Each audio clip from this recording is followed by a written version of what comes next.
You sat at a computer all day. You did not lift anything that was heavy. You didn't run anywhere. You barely even moved your body, let's be honest. So why are you completely exhausted at the end of your workday? Like to the point where you come home and you just want to crash, where you can't even engage with the people that you love around you, to the point where the thought of doing anything after work just feels absolutely impossible. Here's what I think nobody tells you about why you are this tired. It is because your job doesn't match who you are. So in this video, I'm going to walk you through the 3 ways your job drains you that have nothing to do with how much you actually did at work. I'm going to show you why the fixes you've been trying. So think things like self-care, vacations, time off. Why aren't those things working? And I'm going to help you understand what is actually happening in your body when you spend most of your day doing work that makes you feel super exhausted.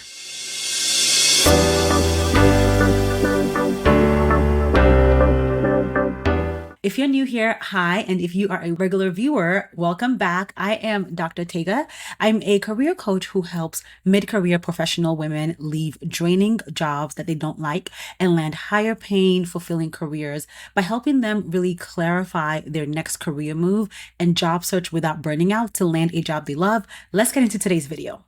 Okay, so let's talk about this exhaustion. I think that a lot of people assume exhaustion equals overwork. Like if you are tired, it must be because you did too much, you worked too many hours, you took on too many projects, you pushed yourself too hard. And yes, those can all definitely make you tired.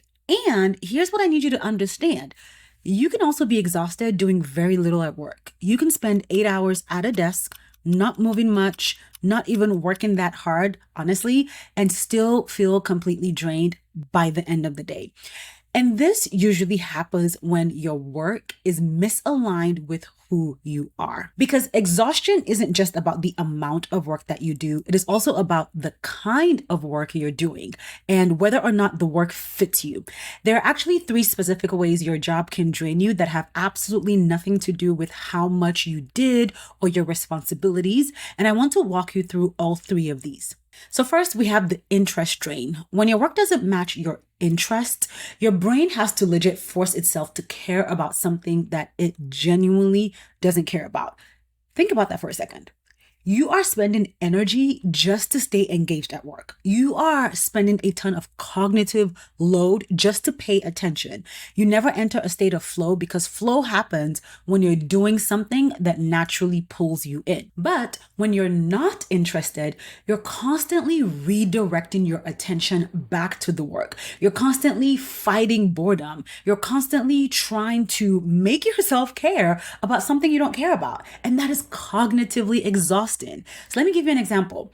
If you are someone who is, let's say, naturally curious about people and relationships, but your job has you analyzing financial spreadsheets all day long, your brain has to force itself to care about numbers. The numbers don't pull you in. The data doesn't fascinate you. You're not naturally wondering about trends or patterns in the number. You have to make yourself look at the spreadsheet. You have to make yourself focus on the formulas. You are spending energy just trying to stay engaged with something that does not interest you. But let's say you, that same person, was doing work that involved understanding team dynamics or coaching people through challenges or hard situations, or even building relationships with clients. Suddenly, you're not trying to force anything. Your brain is naturally engaged, and that is the difference between working with your interests versus against them. So if you are in a job where you're constantly doing work that is against the things that interest you and grab you, you're going to be exhausted. Even if the workload itself is not that heavy, you're going to be exhausted. Then we have the second source of exhaustion, which is the values drain. So if you're in an environment that does not match your values, your body has a hard time feeling safe. And I mean that literally. Your nervous system is designed to always scan your environment for safety. And when your environment is misaligned with your values, your nervous system stays activated. You are in a constant state of stress. Your body is physiologically preparing for a threat that never fully resolves. And this happens because when you are working outside of alignment with your values, you are essentially always in performance mode. You're trying to do things that don't match your beliefs. You're trying to do things that don't match what you care about. And that is exhausting. Your body never enters a state of rest, and that is exhausting. So for example, if you're someone who values autonomy, but your manager is a helicopter manager, they're always micromanaging your every decision, your body cannot relax because you're constantly bracing yourself for that oversight. You're second guessing yourself. You are spending a lot of time constantly monitoring or looking around as to whether you're doing things the exact way that your manager wants you to do them. Or let's say you value diversity, but you are the only person in the room who looks like you or thinks like you or even comes from a background that you come from. Your body is always scanning for belonging. You are hyper aware of how you're being perceived. You are managing how you present, how you show up in ways that other people don't have to in that same environment. So you are carrying an extra layer of emotional labor just to exist in that space. Or another example, if you value transparency, but your workplace is filled with politics and hidden agendas, now you're constantly trying to read between the lines. You're constantly wondering what's really happening, what people mean by what they say. You're managing relationships that feel more performative instead of genuine. All those things activate your sympathetic nervous system.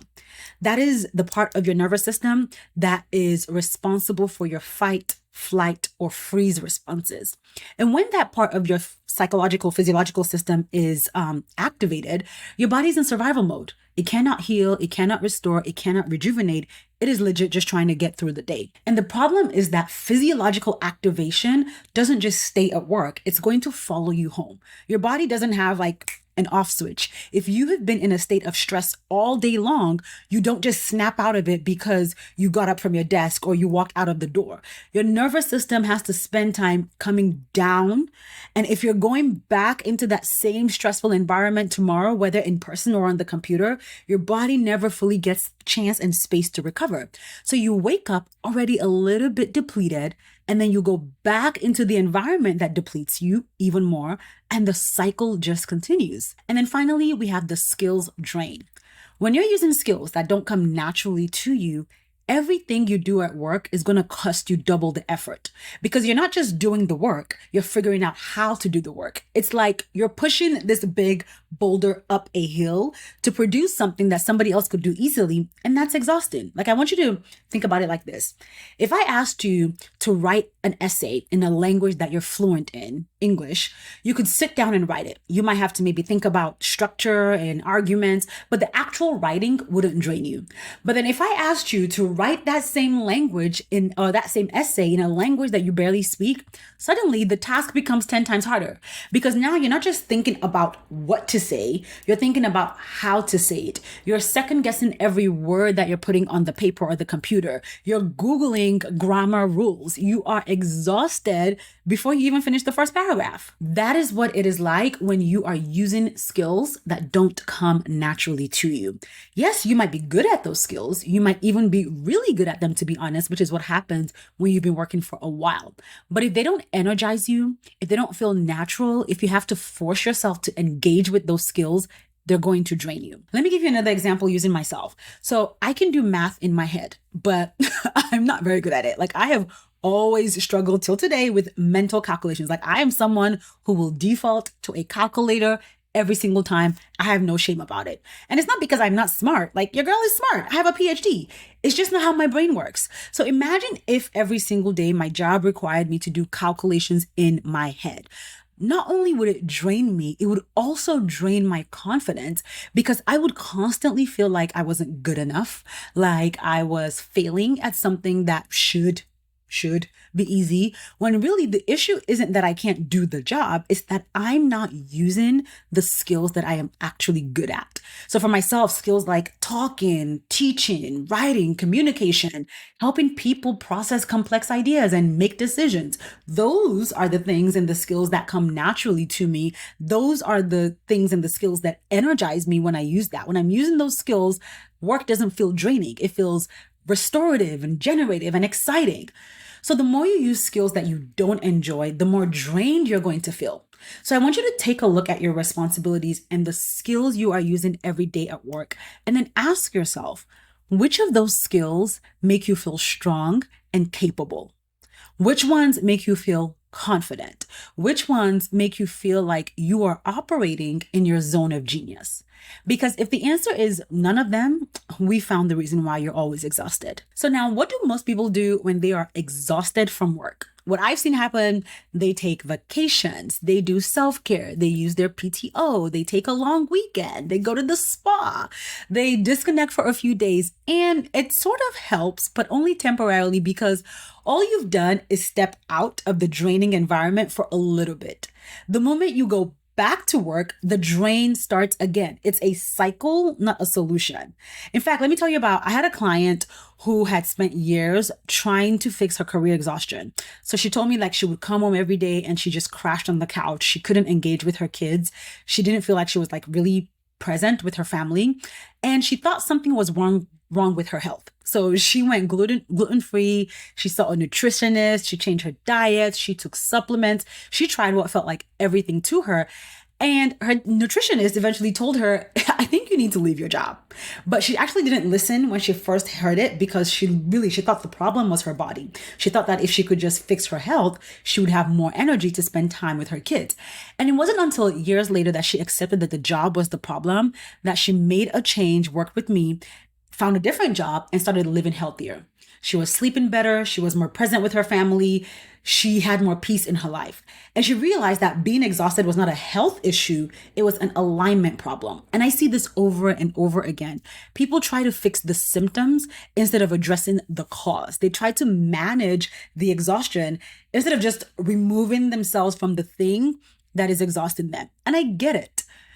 Because leaving a job can feel really big and risky, and it feels uncertain. Taking a bubble bath feels manageable, but the bubble bath is not going to solve the problem. The bubble bath is just going to make you feel relaxed and a little better for an hour. But then you're going to go back to that job that's draining you. You're thinking about it all the time, and that exhaustion is just going to come right back. So what should you do instead? You need to prioritize alignment in your career. When your work matches your interests, your values, and your skills, you stop spending energy just trying to survive the workday. You stop bracing yourself to get through the workday. You stop forcing yourself to care about what you don't care about. You actually have energy left over at the end of your day, energy for your life, energy for your family, energy for the things that you want to do outside of work. That is what working in alignment does for you. It stops you from feeling drained and exhausted. And I know that a part of you might be thinking, okay, Tega, this sounds great, but how am I going to pay my bills? Like, I hear that all the time, and I get it. I really do. We live in a capitalistic society. Bills are real. Rent is real. Your responsibilities are real. I'm not dismissing that. And here's what I need to ask you. Do you actually believe that you can have career fulfillment? Because if you don't even inherently believe that it is possible for you, then you're not going to look for the opportunity. You're not going to look for work that is fulfilling to you. You're not going to put in the work to make what you desire happen. You will just keep settling for the job that's draining you. And you'll tell yourself it's because you have bills to pay and you have responsibilities. But that's not the real reason. The real reason is you don't believe fulfillment is possible for you in your career. And I'm saying this because there are people out there who actually enjoy their jobs and pay their bills. I'm an example. My clients are examples. So if it can happen for other people, why can't it happen for you? What do you think is the reason why you cannot have fulfillment and still pay your bills? Because until we overcome that huddle, until we address that belief system, then it doesn't even matter what skills I teach you, you won't implement it because you don't believe it will work for you anyway. And this is not in any way me trying to diminish the very real systemic barriers that exist. I just want us to focus on what you can control, which is your belief systems. And your belief systems drive the actions you take and drives the outcomes you experience. So if this video made you start wondering whether your job is the problem and you want to find work that is aligned with who you are and pays well, I'll say that your next step is to check out the Peaceful Pivot Guide. It's a self-paced resource that I created that walks you through my entire clear pivot framework to help you get clarity on what you actually want next in your career, how to position yourself for it, and how to make a career move without burning out. You can grab that resource at the link in the description of this video, or you can go to pivotwithpeace.com to grab your copy today. And if you found this video helpful, don't forget to hit the like and subscribe buttons below. That way you don't miss future videos from me that will continue to help you in your career. Now, once you hit the like, subscribe, and notify buttons below, don't click away because there is another video. Watch this. Another video is popping up on the screen right here for you. Go ahead and click that video. Watch that video so that I can continue supporting you in your career.